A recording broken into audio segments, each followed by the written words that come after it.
Digitalization is a priority amongst insurers, but only 40% of senior leaders have achieved scale due to factors like resistance to change and legacy systems. Generali Thailand's Andrew Samaratunge is here to tell us more.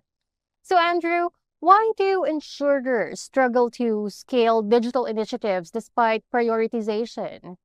If you look at the areas where there has been struggles, this is mainly in areas where digital initiatives have been used to drive customer acquisition and customer engagement.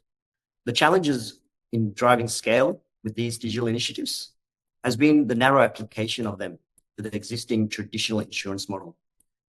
So when it comes to customer acquisition, insurance still remains largely intermediated business, given the low customer awareness of the insurance needs, which also shows through in low penetration rates. So direct-to-customer proprietary website to drive customer acquisition by itself will struggle to scale. There are ways to overcome these challenges and look to ways to be successful in driving scale. And that relies on looking at it more strategically. So for customer acquisition, considering to expand the proprietary website so that can be used as a white label digital sales portal for all distribution channels, including with affinity partners for embedded insurance, and also leveraging the data and doing analytics from the website to drive lead generation. For customer engagement, this can include expanding the proprietary mobile application from serving only insurance touchpoints with the customer to looking at the customer's wider lifestyle by having customer loyalty programs, so giving points and rewards for discounts and exclusive deals with partners from other sectors, whether that's be retail, dining, travel, or health. But why is this even happening? Any specific reason or reasons that drive resistance to digital change in financial institutions? Yeah, so I think it's not so much resistance. It's not about pushing back. I believe it's more inertia in the industry or this financial sector to digital change.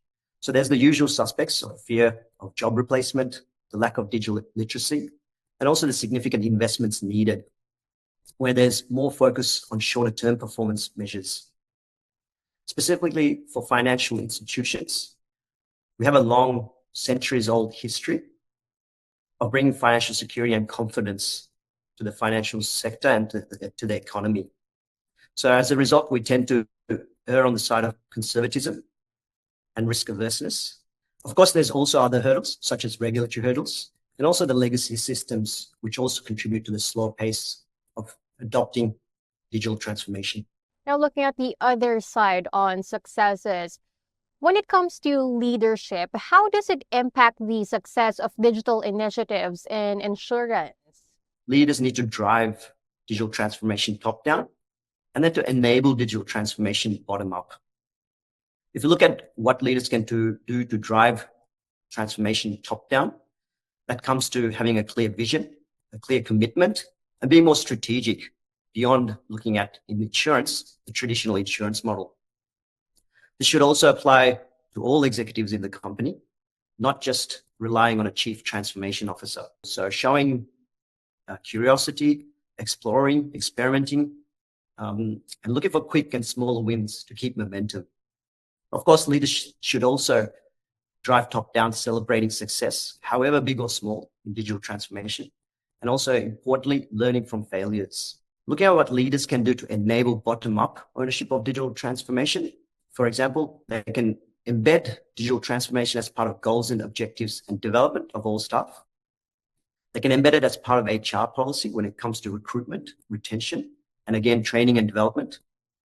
Can also embed digital transformation champions within the organization.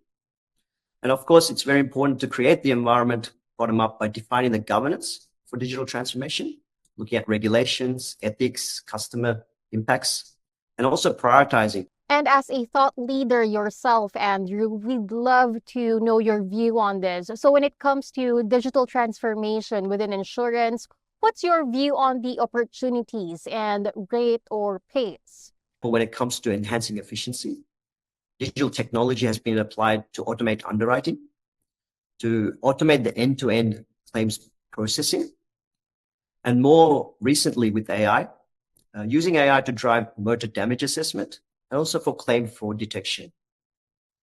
If we look at examples of digital technology has been applied in being more innovative for products, services, and experiences. There's the usage-based insurance that has come out, in particular applying to ride-hail services. Another example of an insurance service that has been enabled by technology is telehealth. And when it comes to the pace of digital transformation, the finance sector is slow relative to other sectors. And within the finance sector, the insurance industry tends to lag behind also our counterparts in banking and finance. And this is a reflection, as I mentioned before, of our DNA, which is about being risk averse and more conservative given the role we play in society. In addition to the regulatory hurdles and some of the legacy system challenges that we face. So now more than ever, with the rapid pace of technological advancement in data science and AI, and the customer demands it brings and the competitive pressures it brings, it's urgent that the financial sector and the leaders within it hasten the pace of digital transformation and the many opportunities that it brings. Thank you so much for your time today, Andrew. Thanks, and thanks to the viewers. Once again, that was Andrew Samaratunge, Chief Financial Officer at Generali Thailand. For more news, visit insuranceasia.com.